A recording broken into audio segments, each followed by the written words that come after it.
Hey, it's Ryan with Rydawell.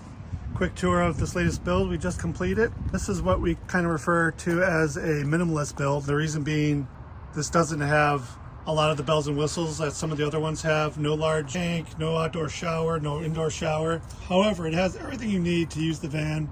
This is a 144 Mercedes Sprinter, and we were able to build this out in a crew van. So what that means, it comes with the windows, this one and the one in the slider door, and then the two windows in the rear. Right away we got 4 windows. And for ventilation, all we have is just the one fan up top.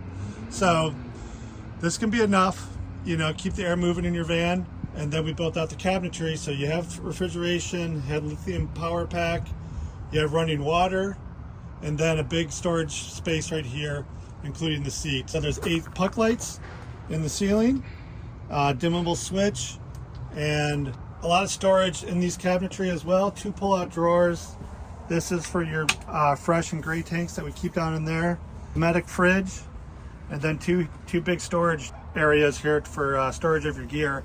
The cool thing about a minimalist build is when you do that, you have an entire garage space built out. So that's, if you have a lot of gear like this gentleman does, he has a couple bikes and can travel with many snowboard, skis, all that stuff can fit back here.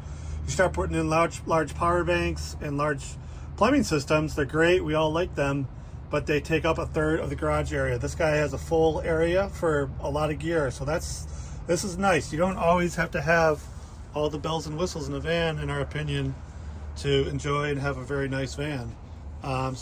And that means if it takes us quicker to do it, we can do this build less than a month. Then that can also be a cost-saving measure for our clients, because this one came in around $30K with all the materials. Has a heater, has ventilation, has fridge, has lithium, has all the stuff that we recommend that you kind of need for a van to be built out, but it doesn't have anything overly built out to bring up the cost. I mean, for example, we did take the time and put in the nice 2Tech2 flooring here that goes in the front living area here where you spend all your time. In the back here, we use the existing factory floor that comes from Mercedes.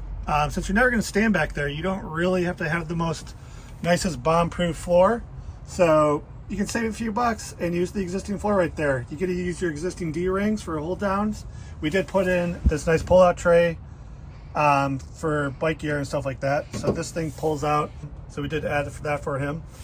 But other than that, just a sleeping area, refrigeration, and we did add this area right here, so you got seating for 4 really, because these 2 seats will swivel, and this heater is underneath the passenger seat, but these 2 will swivel, so you have seating in this van for 4, possibly 5 if you want to double up on this bench seat right here, which is possible. So it's a great way to build out a van, in our opinion. They don't all have to have all the fancy stuff. We like building the fancy ones, and we also like building these.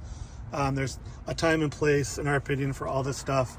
That's why we're a custom builder. That's why we have design meetings with all of our clients to figure out what the priority is of their builds, so we can get them the best product as they intend to use it. Thanks for watching.